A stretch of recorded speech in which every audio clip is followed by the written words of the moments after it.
Welcome to the second part of our Primetime Emmy preview edition of Derby Tonight. I'm David Fuldigger. And I'm Chelsea Ledbetter.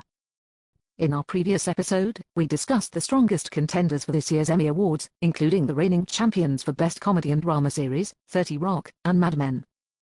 But tonight we will discuss programs that deserve attention, but may not be on the Emmy radar. First and foremost, Battlestar Galactica.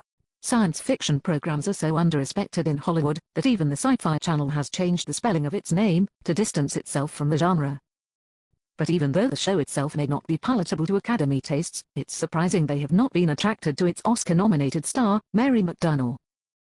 The lead actress category has recently been flooded with film stars who have made the switch to television: Holly Hunter, Glenn Close, Kira Sedgwick. What is holding McDonnell back?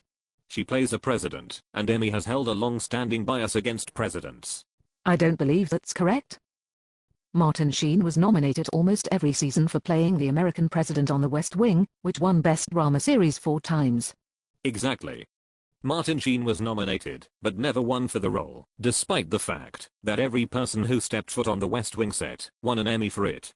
Background extras in crowd scenes had a reasonable shot at winning Best Supporting Actor in a Drama Series for any given season. They presented 2 lead actress Emmys to the press secretary, but not a single trophy to the leader of the free world. You might have a point there.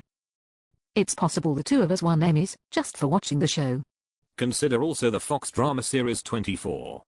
In 7 seasons, that show has spanned 6 presidents, but to date only one of them has been nominated, Gregory Itzin, who played the evil Charles Logan. But he lost. Do you remember who defeated him? Alan Alda, for The West Wing. Precisely. Alda won for playing a senator who lost his presidential bid. The actor who won that fictional election, Jimmy Smits, wasn't even nominated. I hadn't thought of that. You might be right. But what about John Adams? That miniseries was about one of America's founding fathers, the second president of the United States. It won more awards than any movie or miniseries in Emmy history. How do you explain that? John Adams is a notable exception. Awards voters are sluts for historical figures. And the miniseries was produced by Tom Hanks and broadcast on HBO. With those same credits, Flavor of Love could win 13 Emmys. This year, McDonnell is not the only president hoping to please the Emmy electorate. There is also Cherry Jones as the first female president on 24, and Len Carew as Franklin Roosevelt in Into the Storm. We'll see if they can reverse the trend. A big question mark among comedy series is Pushing Daisies, which was cancelled by ABC. The Emmys are generally unkind to cancelled shows, especially ones that went off the air early in the year for low ratings.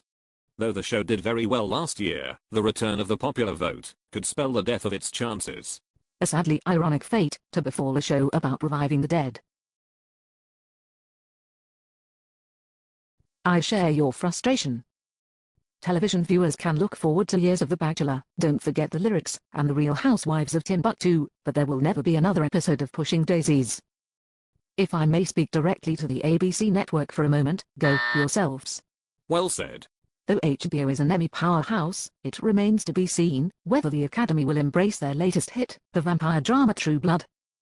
It was developed for television by Alan Dall, whose 6 Feet Under was a repeated nominee for Best Drama Series, and it stars Oscar winner Anna Paquin, who was nominated for an Emmy just 2 years ago for the telefilm Bury My Heart at Wounded Knee. But supernatural and horror shows are just as unpopular with the Emmys as science fiction.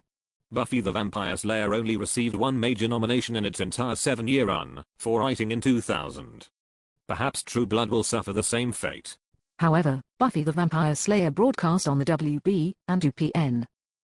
If you conduct a poll of Emmy voters, I doubt you could find one who knows those channels ever existed.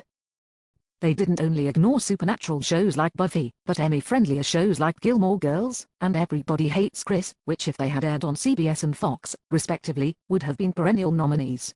If you want to hide something, put it on one of those networks. It is rumored that Jimmy Hoffa is buried on Wednesday nights after America's Next Top Model. What are the chances for Friday Night Lights?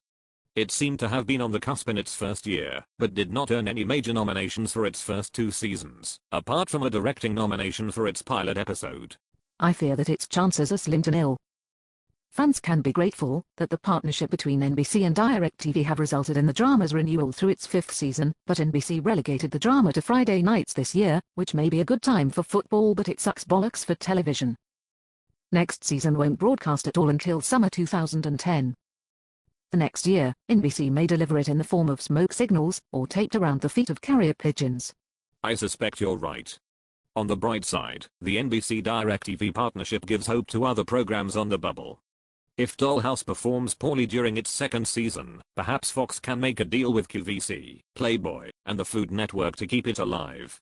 Certainly Joss Whedon could devise assignments for Eliza Dushku involving home shopping, competitive cooking, and lesbians.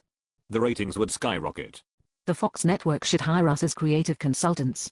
Yes, they should, but until then, for Derby Tonight, I'm David Fuldigger. And I'm Chelsea Ledbetter. Good night, and join us again after the Emmy nominations are unveiled on July 16th.